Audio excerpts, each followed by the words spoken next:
Hey everyone, it's Cory from the Bradshaw Boys, and before we get started with the episode, we wanted to tell you about a few things. We are currently rewatching Sex and the City and putting out 2 episodes every week. One is going here on our main feed, and the other episode is on our Patreon feed. We want to get a massive rewatch going with all of you to get ready for the Sex and the City reboot, and just like that. So please join us by rewatching all of Sex and the City by listening here and then catching all the episodes on our Patreon. If you go to patreon.com/Bradshaw Boys, it's just $5 a month. You get twice as many episodes as you do on the main feed, and you join us for the entire rewatch. I mean, what a crazy deal, right? It's super fun. We'll get all the episodes in before the reboot happens, and you get to catch everything and be there with us. The other thing is, if you follow us on our Instagram at the Bradshaw Boys, we just launched a face filter in stories called Who is Your Sex and the City Boyfriend? It'll tell you who your boyfriend is. You just point it at your face. It spins through a bunch of guys, and then look, your boyfriend is Steve. If you go to our Instagram, you can check it out on our profile, go to the filters, or look for it in the filter store, tag us, and then we'll repost you so the world can know who your boyfriend is. All right, enjoy the episode, everyone. Hey everyone, it's Cory, and this episode is a little bit different. We interviewed Lindsay Metselaar from the podcast We Met At Acme, a fantastic podcast about relationships. And originally, we watched season 1, episode 9, The Turtle and the Hare, in our rewatch. We were talking with Lindsay about it, and the episode just turned into a really great conversation about Sex and the City, but also about relationships and about the 4 women. And we kind of got away from season 1, episode 9, but we hit on a bunch of other really great stuff. So what we decided to do was just have this be an awesome interview with someone who hosts an awesome podcast about relationships and dating and who loves Sex and the City. So check out Lindsay's podcast, We Met At Acme. Enjoy this episode, and then next week, just the boys will be back with a rewatch of season 1, episode 9, The Turtle and the Hare. So you get kind of double Turtle and the Hare, but you also get a great interview. Also on our Patreon this week, we threw up an extra episode. We're talking about season 1 fashion with Anahita Mousavian. She is the New York Post deputy fashion editor for New York Post and Alexa, and she has a shoe out with the SJP line. So enjoy this episode, and we'll be talking rewatch next week. You're now listening to The Bradshaw Boys, a podcast where 3 relatively grown men binge the iconic HBO series Sex and the City. So dust off those DVDs and grab yourself a white wine or even a Cosmopolitan and settle in. Take it away, boys. Welcome to the Bradshaw Boys, a podcast where 3 guys rewatch Sex and the City with you. And just like that, I'm Cory Cavin. I'm James Doyle. My name is Jon Sieber. What a laughing good time we have. And because of that, we have a fantastic guest today. We're so excited to talk to her. She hosts an incredible podcast called We Met At Acme. Please welcome Lindsay Metselaar. Hey, guys. What's up, Lindsay? This is so fun. I'm already stoked. Thank you so much for joining us. Yeah, thank you for joining us. Thanks so much. We told you when we talked about doing this that one of the caveats to doing the show was you're going to have to watch an episode of Sex and the City, and you said that was really fun. And I'm guessing that doesn't happen with a lot of things you get asked to guest on. You don't get to watch Sex and the City. Not the typical homework, but honestly, it's the best. By far. We used to, when we would do podcasts like in our studio with people, we always underestimated how like socially it's slightly uncomfortable to invite a complete stranger over, talk for 10 minutes and then sit on a couch like in silence next to them. And but it's also a great way to get to know people. And this is our first time having a guest in a while. So we're excited to watch this with you. Awesome. I can't wait to watch. I feel like I can quote every single episode. So it's like I don't even have to watch it to tell you. Wait, was super fan. Yeah. Well, I feel like this is a great question to ask. We've followed your Instagram, which is great, and then also your podcast. But was Sex and the City at all any sort of inspiration for your podcast? Because it's pretty much huge. Okay. Tell us about what it is. Yeah, go ahead. So there is so much Sex and the City ingrained in my mind that my rules that I have for dating are so Sex and the City related that I don't even realize that they're like Sex and the City rules. Like people will reach out to me and be like, oh yeah, of course you think that like the guy should love the girl more. Like that's from Sex and the City. And I'm like, it is like, it's just from my mind, but yeah, it's probably from Sex and the City.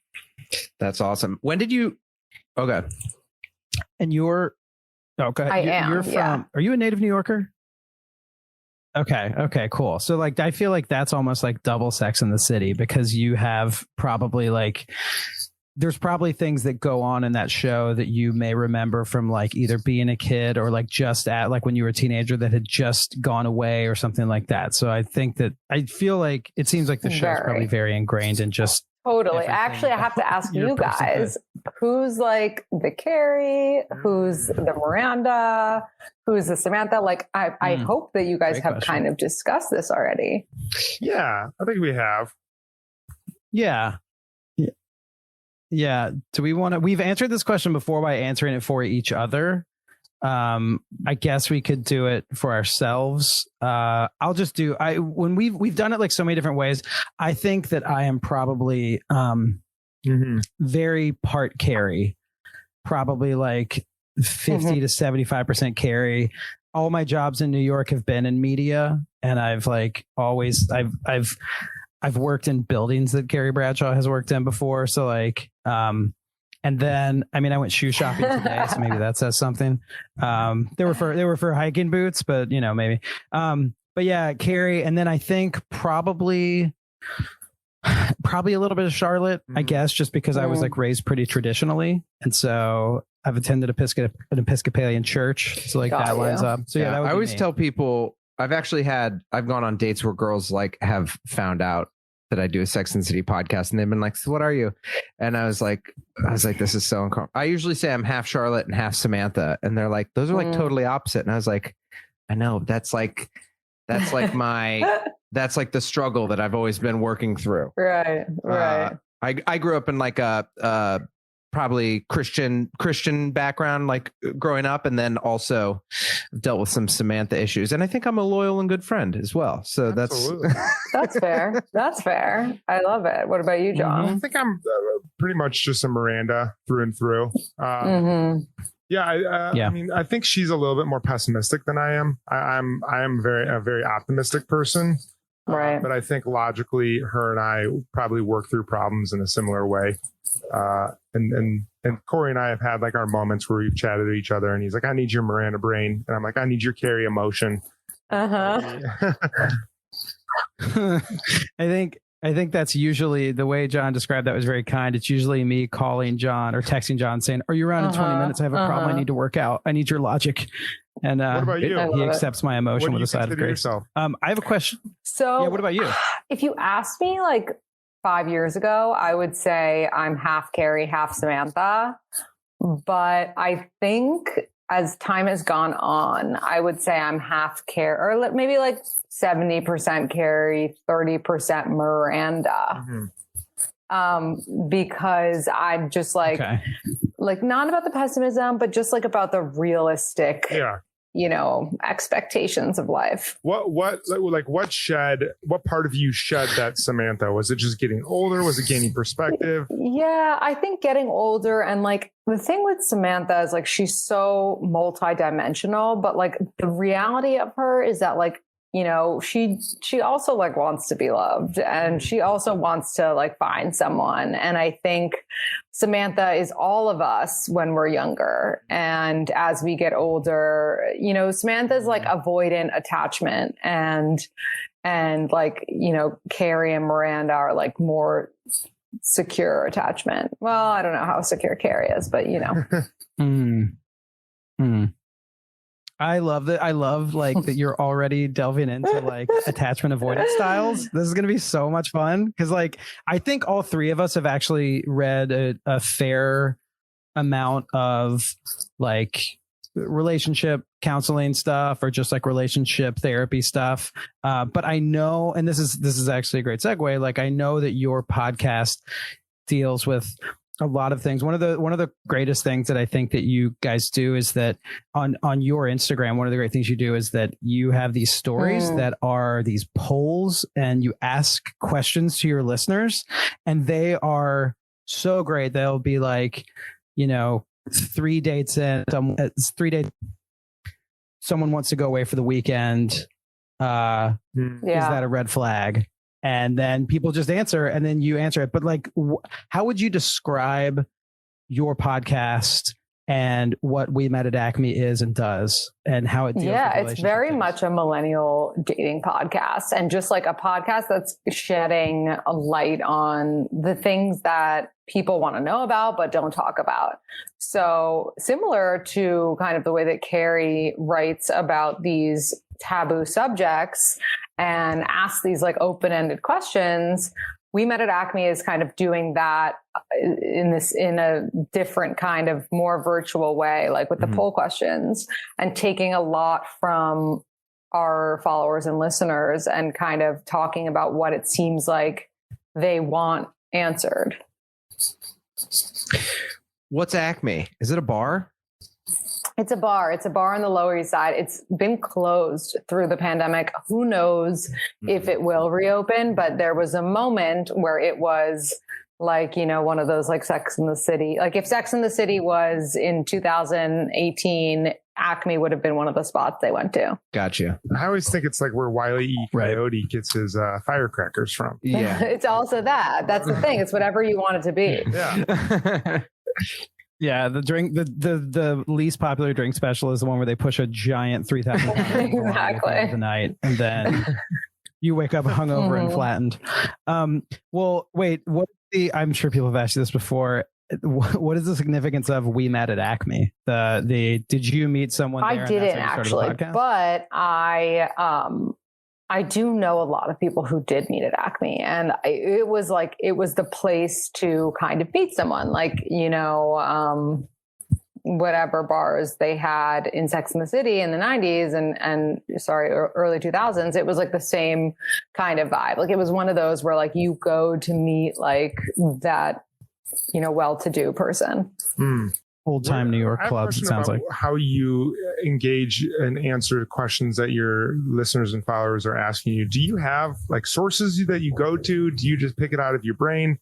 Like Carrie, especially in the early episodes, like goes and spends time with individuals or kind of these like unique sources that she has.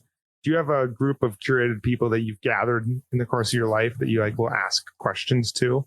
How do you answer your inquiries? Yes and no, but most of it comes from our followers writing in the questions themselves.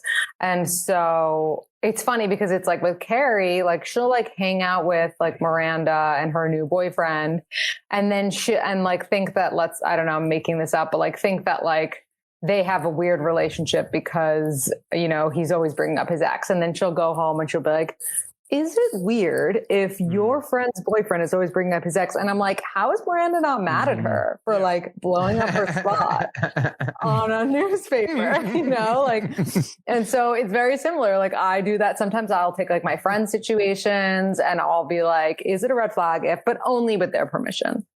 Have you ever had a friend like, that's good. Interesting. I was going to ask if you've had a friend like kind of be reading this stuff that you don't like. Well, I have. So like there are so many overlapping situations. People go through the same things, right? So like someone will submit a question and be like, my boyfriend called me a bitch last night. Like, is that a deal breaker? And I'll ask, and a friend will reach out and be like, is this about my boyfriend? And I'm like, no, it's actually not. But like, if someone's applying the situation to them, maybe they should look into that.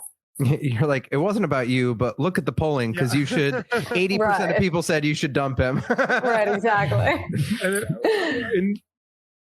That's super interesting though, because it shows just like how everyone's going through all the time. I mean, like 10 things that just keep showing up over and over and over again. And exactly. Like my boyfriend and I will go through TikToks and we'll be like, everybody lives the same life. Like everybody has the same joke. Like everyone's doing the same annoying thing to their boyfriend or girlfriend, or it's wild. I'm so curious about this because I think this question comes up in Sex and the City about Carrie, but it's like, how has doing your podcast changed your relationship life? Because with Carrie, I'm like, how has your column changed your life? But it just seems like for 6 seasons, it just gets into a back and forth. Exactly. It hasn't. But for me, I think the difference between like me and Carrie in that way is like, she's kind of talking into the abyss, right? Like she is not like accepting advice. She's just saying her thoughts. Whereas like every episode I have somebody who teaches me something when it comes to dating.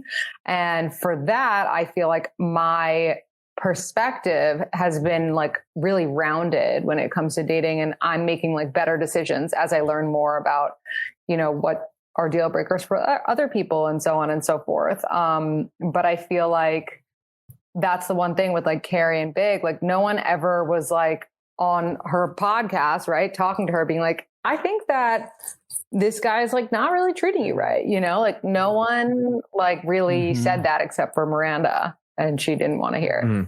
Yeah, that's true.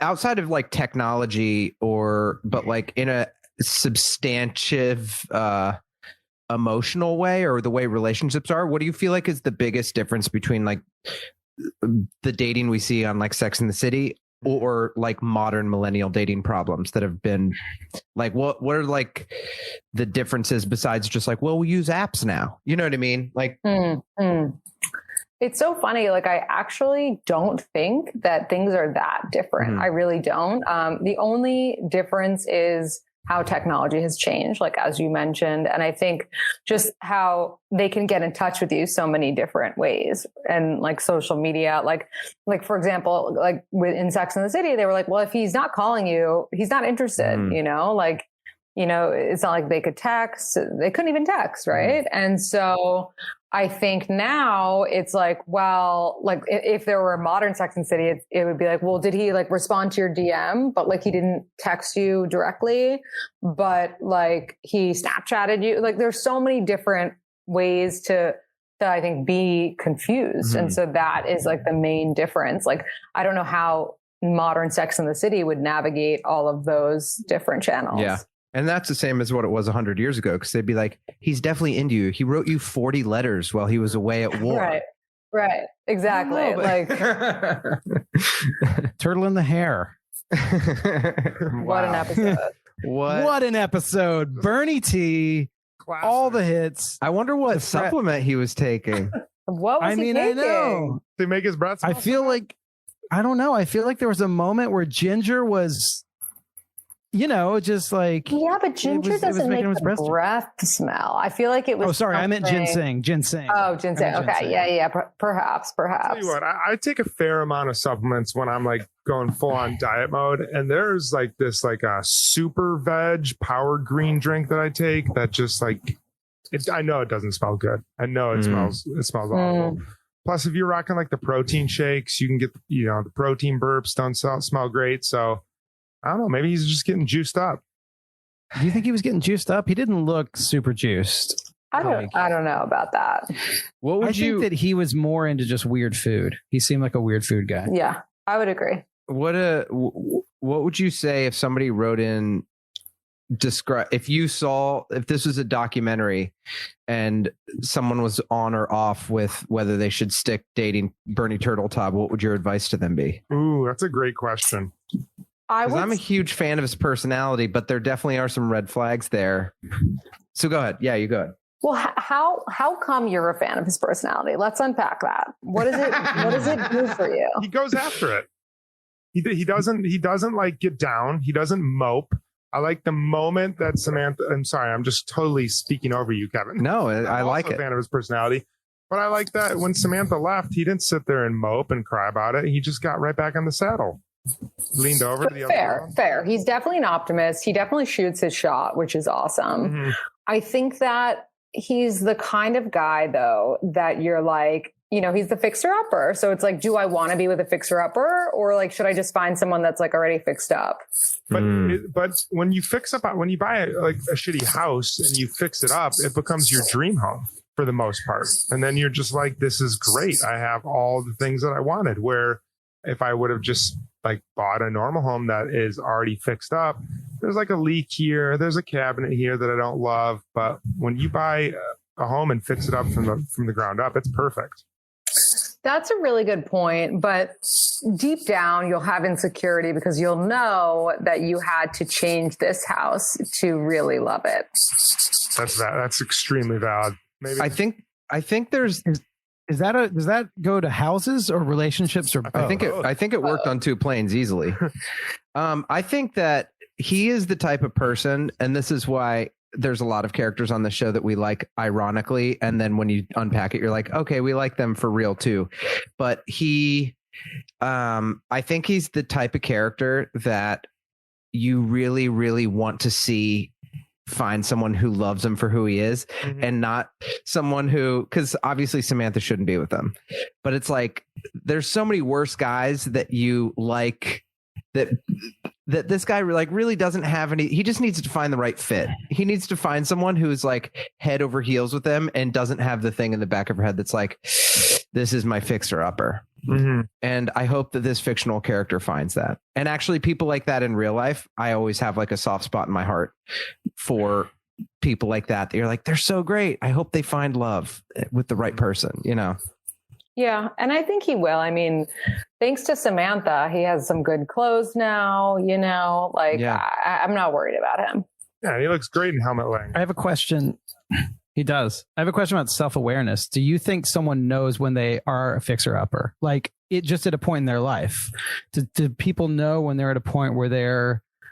Like, Turtle Top obviously needs it, but I think everyone's been at a point in their life where things might be a little rough. Do you think people know when they're playing the Turtle Top? I don't think they do at all. I think most people are very unaware of how they are, especially men. Sorry, guys. No, it's okay. We're pretty stupid. It's very. We're gonna have to can you unpack that more? And what could guys do to be more self-aware? Like, what would be the first few things you'd be like, this is what you should know? Because we've actually talked about this a bunch since we've been doing the rewatch because there's a lot of episodes deal with sort of like, you want to be with a bad boy. And there's good guys, but like bad guys are like, there's a lot of that in the first few episodes. Yeah. And I feel like we've already had some discussions about, you want guys to go for it, but also, you know, how many from our friends that are girls are like, they just cringe with all the messages they get, the guys that do actually go for it. So I guess with some self-awareness, like what could guys do to be more self-aware and then maybe improve their prospects? Well, number 1, 2, and 3 is therapy. And I think also just like having more friends of their desired gender to guide them. Like, I think that is actually something that is kind of missing in Sex and the City. Like, we have Stanford, we have the gays. We don't really have like the friends who are of the desire gender, right? Like, we don't really have those in Sex and the City. And like, I'm not saying best friends, right? But like the friends to be like, hey, like, what do you think, you know, I can do? I feel like, especially in a man situation, like your female friends will help you out. I think that would be a question that'd be like an episode point. If Big had a female friend that was platonic, I feel like there would be a thing that was like, you know, there would be a pithy way to say it, you know, that it would be like, is it friendly fire or is it a fire amongst friends? You know Carrie so well. Yeah, like the 90s wasn't prepared to deal with that. I feel like it would have been like an uncomfortable plot point rather than just a real exploration. Right. I think that especially if it were an attractive woman, then it would be a situation. I think, I hate to say it, but if it were an unattractive person, I don't think the girls would care as much. Yeah. I mean, true. I think that's good. I actually, we started this because we had a number of friends that are girls, and that's like our first like 10 guests were just like our friends. And I do feel like that's actually guided. I know all three of us have had long conversations with our close girlfriends that it's probably easy to take for granted that a lot of people don't have good friends of the opposite sex that you can have honest conversations about. So, yeah. So, we're doing it, guys. What do you? Yeah, we're we're really doing it, guys. Let's get some three-way Bradshaw Boys group therapy going. Yes. We'll be on fire. I would love that, actually. That'd be super fun. Carrie and Charles now, where we go to like partner yoga too. Like I can get one of you on each leg, like Just stretching you out. And we can, do that. Yeah, that was an amazing move. I've Yeah. seen those guys in the park. That was, I've never seen that. Acro yoga. And I'm like, I really want to do that. Mm-hmm. You know, they're laying on their back, like tumbling someone with their legs. I think that's why you have kids. That's why you have kids, so you can do acro yoga with your children. I have a question for you because I feel like we're in a great position because you deal with some relationship questions. But one of the key questions of the episode is Carrie asks at that wedding. She says, "Is it better to settle for what you can get?" That woman hugs her at the wedding and is like, "Always." I think it's when did she make a Tale of Two Cities references? She said, make sure he loves you more, a little bit more. Make sure he loves you more. Yeah, it's better to marry someone who loves you more. And later, when Carrie's writing something down, she says, "Is it better to settle for someone?" Or sorry, is it better to settle in for a City of Great Expectations, another Charles Dickens movie or book that I referenced. Yeah.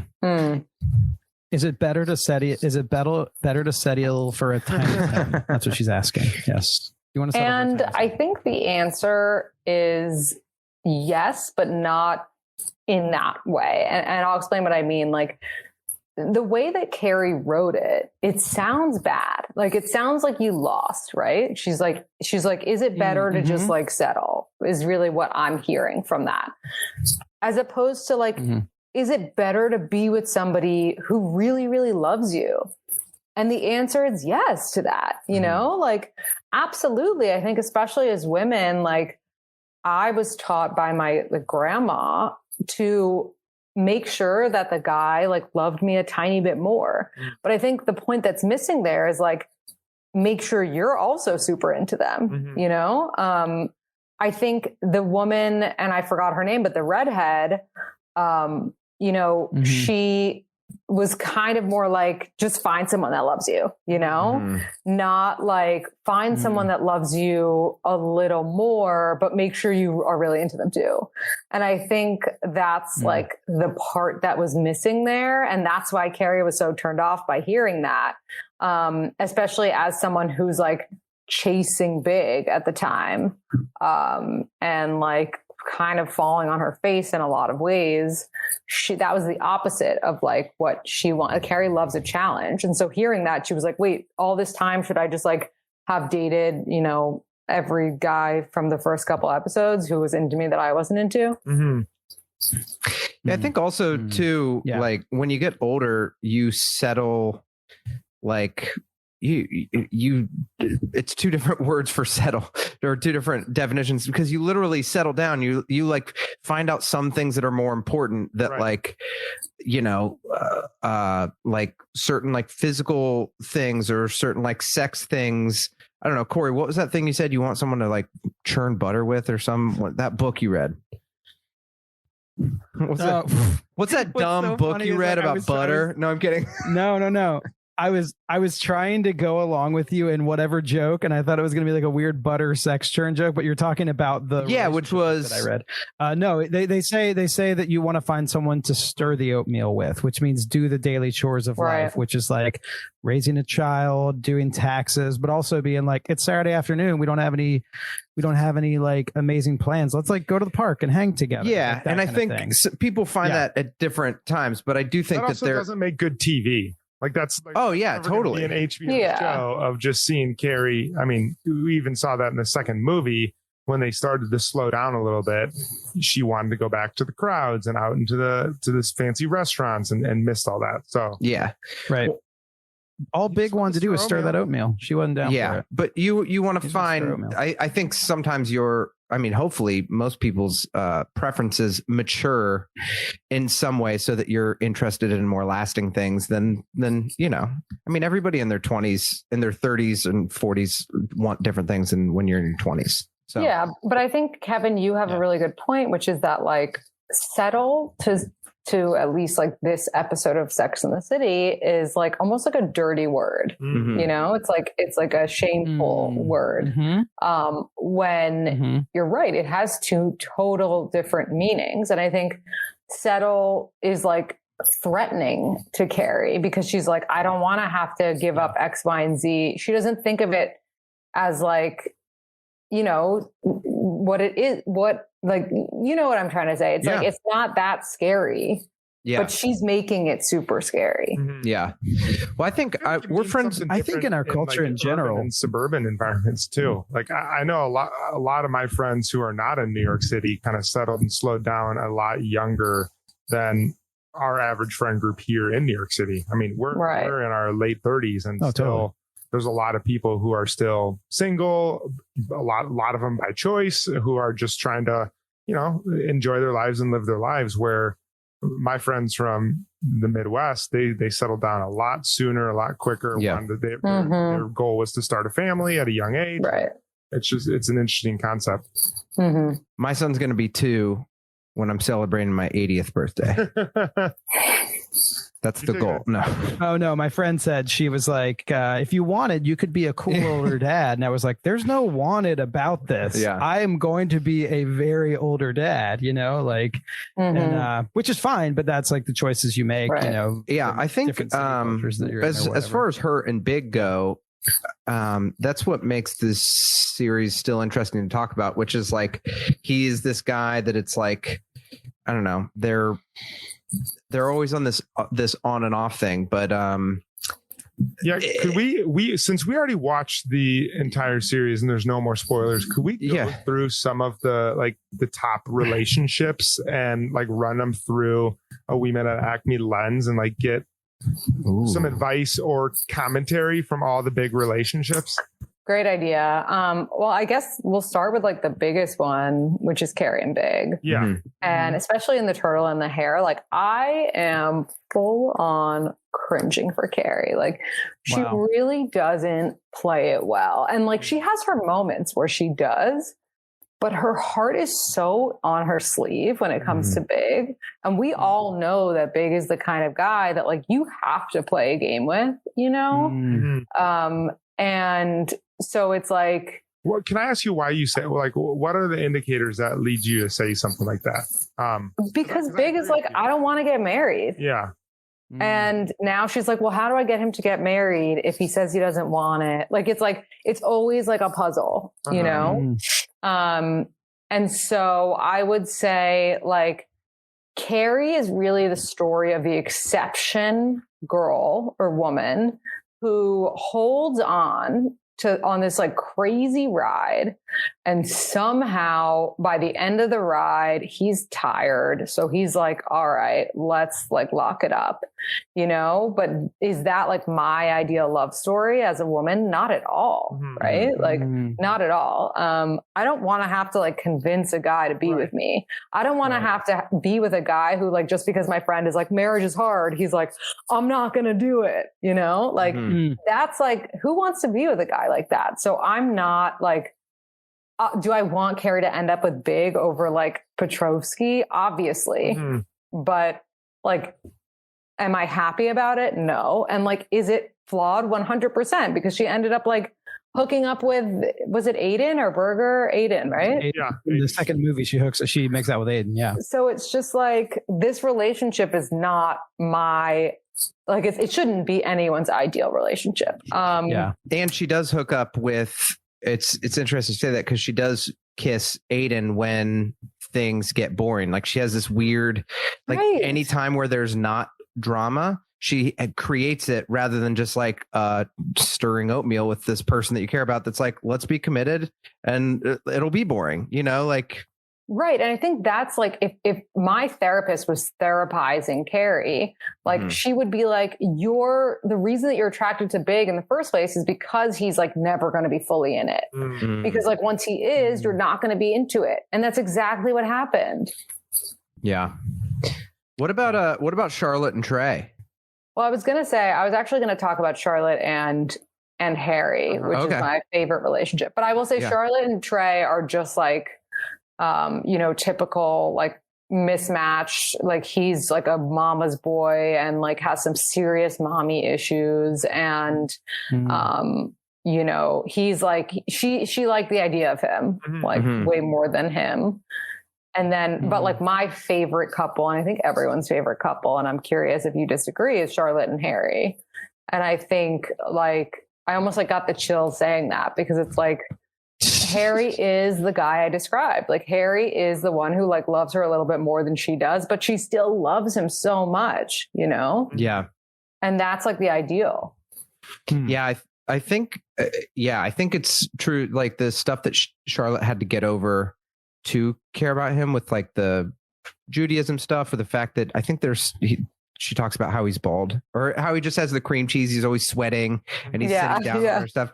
And I do think it's cool that, especially for Charlotte, someone who had these strict desires to be like, this is exactly what it looks like. I think Harry's our favorite guy on the show, right? I feel like, I don't know if there's, he was certainly mine. Steve fans. We're big Steve fans too, but there's also, you know, there's Steve in the second movie, and Steve and Miranda definitely have a tenuous relationship. Also, there's Dr. Robert Leeds in there too. Oh yeah. I mean, Dr. Robert Leeds is he's amazing. They should have spent off with him. Yeah. They should have. He was a good one. They should have made, Leeds and Debbie. We've already talked about that. I also love Samantha and Smith. Yeah. I think that they're also a great relationship. What about some of the secondary relationships? What is your take on Samantha and Richard, for instance? Oh, interesting. Samantha and Richard parallel Hare and Big to me in so many ways.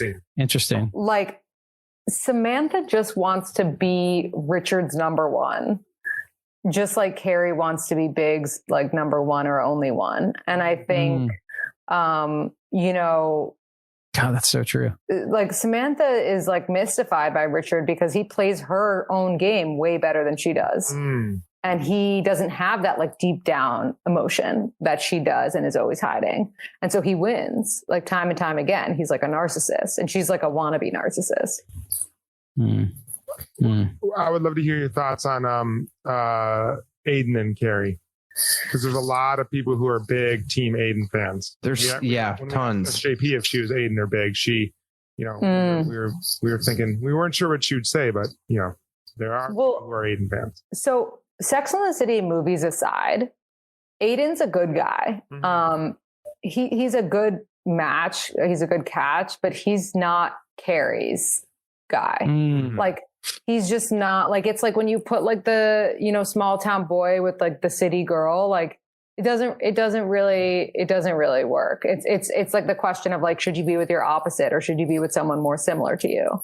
And that's why she ends up with Big, because they're more similar than either her and Alex Petrovsky or her and Aidan. I was really so disappointed by Aidan cheating with her in the movie that I am like tainted from Aidan now, honestly, because I really thought he was like this family guy. I was pretty bummed by that too. It was upsetting. I was kind of, we were talking about how we were bummed for like not only Carrie and Aidan, but like for Aidan's family that he talked about. That was so awesome. Like it really kind of throws off all this stuff where he's like, oh, my two boys. Right. Like, oh man. And he's like showing a photo of them. It just like, it really, it's also just so like devastating, because they make it seem like this is just a thing that happens. Like if you're on a business trip or whatever and you run into your ex, you just like cheat with them. Like no one wants to have that thought in their head. Like that's just so dark. Yeah. And I guess since they don't, I mean, this is also a testament to the poor writing of the second movie, but it's like, it was kind of just the fact that there's so many questions about the character's motivations behind it kind of show that it is kind of a hollow plot point that wasn't really based in what they created, that it's like, it annoys me. And also I don't necessarily think Aidan would have actually done that. Right. But then also it's like, we don't know at all. He just like came in and that was it. So, but yeah, I totally agree. Yeah, no, I think the second movie we could have gone without. I don't mean to put you on the spot and test your knowledge of Sex and the City as a whole, but do you have any one-off or two-off relationships that you particularly like? We're talking things like Shmuel and Charlotte, or what are some others? Like, I mean, Turtle Top comes Turtle in as Top one of those. one. The guy that licked Charlotte's face, probably not in your Skipper top and 10. No, you know what? It's like Farmer I'm not like the good one, like the good one-offs aren't really in my mind as much as like the bad ones, because those like stuck with me. Like the one, like the guy Charlotte dated who like beat everyone up. Yeah, Was like, Oh my gosh, that guy, yeah. ridiculous. It's like the I mean, tiny angry man, right? right. Like so many of these guys, was it Charlotte or was it Carrie who dated the guy who needed to shower every moment after sex, like immediately? That was Miranda. Miranda. Okay. Yeah. I mean, like, it's so funny because these like one-off things, like they're just like, they are really relatable. Everyone has one, you know, person they've been with who like needs to shower obsessively, or like someone who likes to get in fights. But none of them really like held their own enough for me to really stand out, except for probably Burger, but that was not really one-off. Yeah, that was. Yeah. What would you say is Burger's problem? What would your advice to Burger be, or to a girl that was with a Burger? What, besides break up, what would you say? Burger needs to go to therapy. He needs therapy. He's not ready for a relationship. Burger is like a fuckboy, you know, if I can curse. Describe that. Like, explain why he is. I think it's pretty clear, but I want to hear it in your words, like why he is a fuckboy. Because to me, I'm also like, he seems very emotionally immature. And maybe just like an angry young man kind of guy. Well, that's what it is, right? Like a fuckboy isn't a fuckboy for life. They're a fuckboy until they like learn better. And I think he's just like in a fuckboy stage. Fuckboy is not a fuckboy for life. That's I want to like for you fuckboys out there. Oh yeah. There's also a t-shirt in there. Fuckboy isn't a fuckboy for life. They're just sometimes in a fuckboy stage. Exactly. You talked about it on your podcast, but you know a lot of you concentrate sometimes on astrology, and I'm very curious into the four ladies. Have you ever done that before, of like what their four signs are and how that plays into their relationship? I have. So there's speculation, because sometimes they will allude to the real birthdays of the characters, sometimes they won't. But I think what is speculated is that Carrie is a Libra, Samantha is a Sagittarius, Charlotte is a Cancer, and Miranda is a Virgo. So that's like what people think, right? Just out of curiosity, what are your signs? I'm Libra. Okay. I'm a Cancer. I am a Virgo, and a friend did my chart recently and said I was a double Virgo, double Libra. I think is what it is. Okay, that makes a lot of sense. I don't really know what all the. Oh, interesting. I don't know why it makes sense. Or like what it means. Lindsay, have you seen Grey Gardens? I have. Yeah, that's so funny. I just love when she says, I need a Libra man. I'm looking for a Libra man. It's great. Great documentary. Everyone should watch it. It's really funny. Big and Little Edie in the Hamptons. Yes. I don't know why, but I reference that a lot.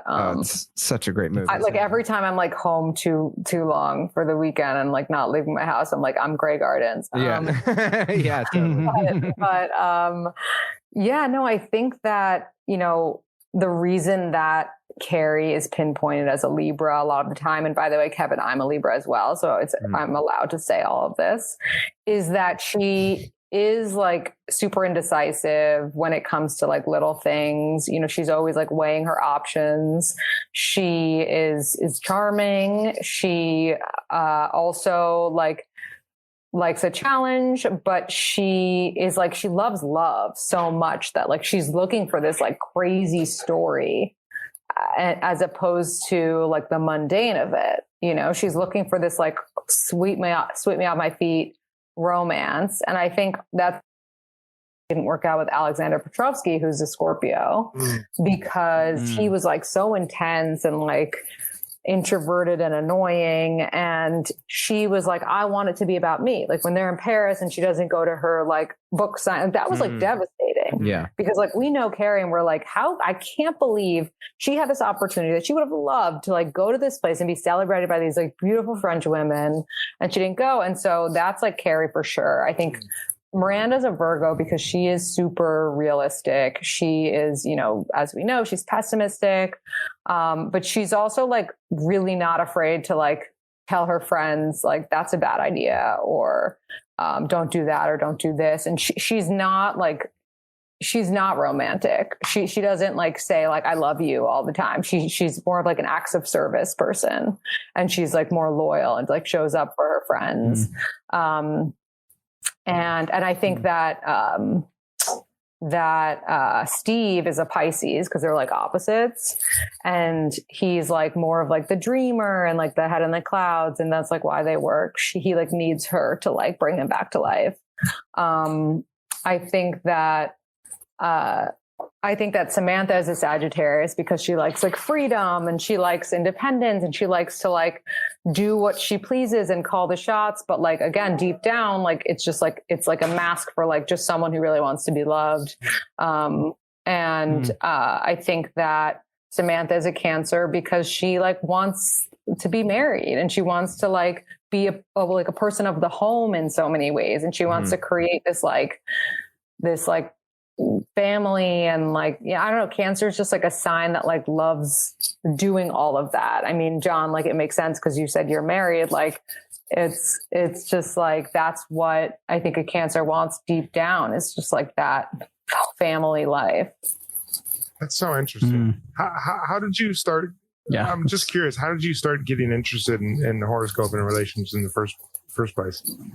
Yeah. Well, I was at college in Boston, and a friend of mine like just came over one day with all these books on astrology. And I was like, I'll check them out, and just was stunned with how much I thought was like resonated with me and my sign. And then I looked up like people I knew really well and with theirs. And I just wanted to learn more. So I just did my own research.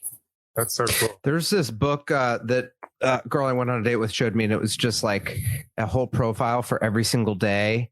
And the secret language of birthdays. Yeah, it was crazy because there was like the exact day of two different people. So there was like every combination was in there, and it was fun. Then they all have the historical figures and it was definitely a little gateway drug. I was like, man, this is pretty interesting. So yeah, well, that's what got me hooked. Kevin, when is your exact birthday? I just have to ask because you're a Libra.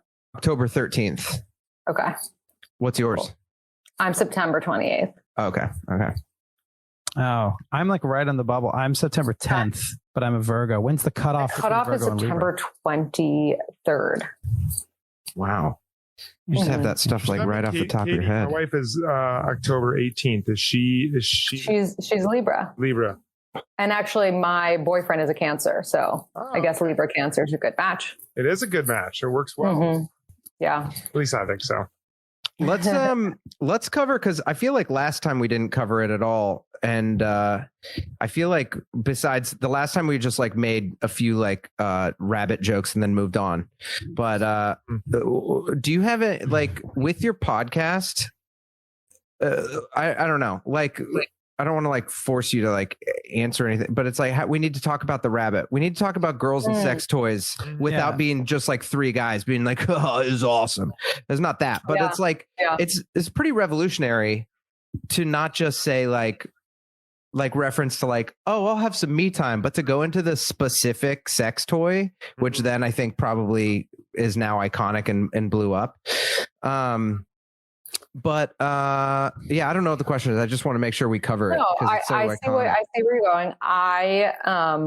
First of all, that episode for sure blew up the rabbit. Even when I was growing up, I remember I was like in high school or middle school at the time, and my friends were like, let's go get the rabbit. And I was like, what? So that really like blew it up. But I think that, you know, I wasn't thrilled with the way that they like portrayed Charlotte, like once she found out about the sex toy, like being like obsessed with it. Like women have been masturbating forever. It's like not new. It's not like that was the only way she could figure out how to orgasm. Like, and she had to wait till she was 33 to figure that out. Like she had it figured out before then. So like I see what they were doing there, but like I think if anything, they should talk about like masturbating before dinner because it's like something they want to do, not just because like they discovered this new sex toy. I think like that was the only time that Sex and the City really brought up masturbating and like normalized it a little bit.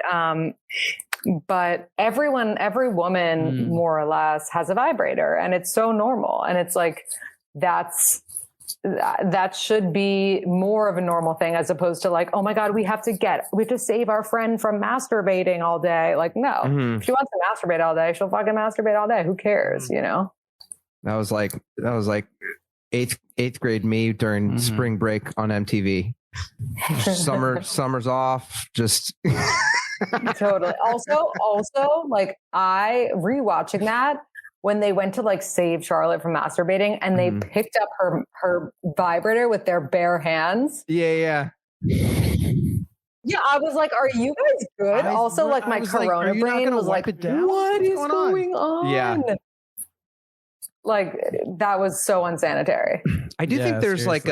Like when we've talked about this before, but there is like this disconnect, and I think there's a disconnect sometimes with Charlotte's character that can come out in times like this because she can be they use her to be innocent, and then they'll also use her to like shock the audience to be like, I know more than you think. And it all doesn't necessarily add up when you're like, she just hooked up with Shmuel like a few episodes ago and it was totally fine. And her and Trey, like, they're pretty wild in the sack, or they get to later. And she makes the joke about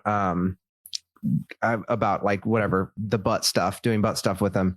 And then there's also this other side where it's the only character they could use to be like, I don't know, I've never used a sex toy. But Charlotte's all in all character sometimes doesn't completely add up in certain moments. And I think this is one of them, that it's like, she probably knows what's going on. Right. I agree with you. I want to real quick talk about I guess the question is, had people reach out about like coming out of the closet, being closeted, acceptance from family and things like that? Is that still a pretty common thing that you're working through on your podcast and Instagram? Yeah, it's actually not. I think we're so lucky in 2021. It's like people don't really have the coming out experience like they did when Sex and the City was around. And, I have like a gaggle of gays and, they've been out for like, since like college. And I think it's really sad to see the reality of that back in the day. Stanford didn't feel comfortable being out to his parents, but then obviously like his mom was like, of course I know you're like, I knew he was gay. Like your mom always knows. But, I think that, we're all really lucky to be in this time where now, like, if we have a gay son or daughter, they really don't have to have this whole dramatic I'm gay moment. But instead they have, who are you interested in? Oh, boys. Oh, cool. Yeah. Girls. Awesome. Nice. Like, it's a non-event. Yeah. I think with that, it's like, Stanford's one of the characters that, he's always peppered in just enough. And I always want more from him. Like, I would love if this show was just like, he's just such a compelling character. His insecurities are always like on his sleeve, and his backstory, I think, is so like, like that was a very sad thing. And I'm like, oh man, I wish we had like a little bit more of that throughout. Love Stanford. Willie G. Love it. What do you think at the end of the episode? You're talking about Big and Carrie, and Carrie kind of talks about like, are we going to make it? And Big is making dinner, and he makes this allusion to dinner where he's like, well, you got to like let the garlic simmer, and you got to make the tomatoes. And I feel like it's a really good big moment for he's just like, hey, I thought we were having fun. And definitely for the rest of the series, he sort of strings her along and his insecurities really show up. But to me, that feels like a great big moment of him saying like, we're starting out here and you kind of just got to let things gestate like you do when you're cooking. And he does that like while he's cooking. How do you feel in huge relationships? And you've like probably talked about this in your podcast, but what about that like weird period at the beginning where there's clearly something that seems like a big moment for both of you, but you kind of live in this, I think like some therapists would call it liminal space. You live in this like liminal space where you're wondering like what's going to happen. It's a gray area. And like, it's hard because if like, someone came to me and they were like, I asked the guy I'm dating what's going on here. And he was like, I thought we were having fun. I'd be like, that's a red flag. But at the same time, like my advice is actually like at least until like month 2.5, like let the dust settle. And like, don't be like, what are we? Or like, what are we doing? Like, just actually like have the moments and like take it in and get to know each other, because like no one should have to define things after, you know, a month of dating, give it at least a good 2 months. And then, you know, see, like do like a temperature check or whatever. But, I think with Big saying that, I think I wish I could know how long they had been dating at that point. Knowing Big, it was probably like 6 months in and he was like, we're having fun, which I would say is definitely like a deal breaker. But I think it just like, it echoes my point that I make to women writing in who date men, which is just like, let them come up with the, like, I want you to be my girlfriend. Don't like push them into the corner with it. And we'll follow up question, because we've had some of our listeners write in about like Zoom dating and stuff like that in a weird time like we are in now, with people starting and being in relationships and dating like they've never been before, in like a pandemic that feels like it's maybe the light is at the end of the tunnel with it at this point. Does that change that for anyone starting relationships now or in weird relationships now that they may have started when they're in different cities, or they met over Zoom and they like haven't met in person yet, but they feel invested? Does that change expectations at all? Like if Carrie and Big started over Zoom, I think like you need to have experiences in person. I would not ever start a relationship over Zoom, but if I did and it was my only option, I would want to almost like restart in person. Because like there's such a difference between dating over Zoom and dating in person when you like actually like feel the person's energy. Yeah. Oh my gosh. I remember the first Zoom date I went on. It was like, and I had some very positive experiences with it, but it's just so funny. Something that a year ago would have seemed insane and then was like, actually not bad. Would you recommend people Zoom date post once everything's 100% back open? Yeah. I mean, I think at least like a screener date is not a bad idea. Yeah. Then that'll become the norm now. Right. Pre-security. Right. That's a good question. I'm like, do you think they'll cover Zoom dating? Well, okay. You mean the Sex and the City reboot with the characters? Yeah. Yeah. Okay, fair. I thought you meant like there was like that like younger, we were talking weird, about different actors. Yeah, I think they will. For sure. No, the one that's going to be on. If I can get over my depression of Samantha not being in it. Yeah, I think so. Well, yeah, this is so great. Everybody, first of all, We Met at Acme. It's a podcast and an Instagram. It's very fun. It's like your Instagram is so fun because you get to A, share your opinion, and then B, sometimes you'll put something that you realize like 80% of people disagree with you, and then you get to think about that for the next 10 minutes, and then you get to talk about it later. But your Instagram and your podcast are We Met at Acme, and everybody, I would encourage you all to go listen. Thank you. Yes, check it out. Thank you, guys. Yeah. Later, taters. Thanks, Lindsay. The Bradshaw Boys stars Cory Cavin, Kevin James Doyle, and Jon Sieber. The show is produced by me, Jeremy Balon, and narrated by Katie Sieber. This podcast is part of the Seltzer Kings Network. Check out all their great podcasts at seltzerkings.com. You can find the boys on their socials at The Bradshaw Boys or on their website at thebradshawboys.com. And as always, if you see them in the street, tip your glass. Thanks for listening.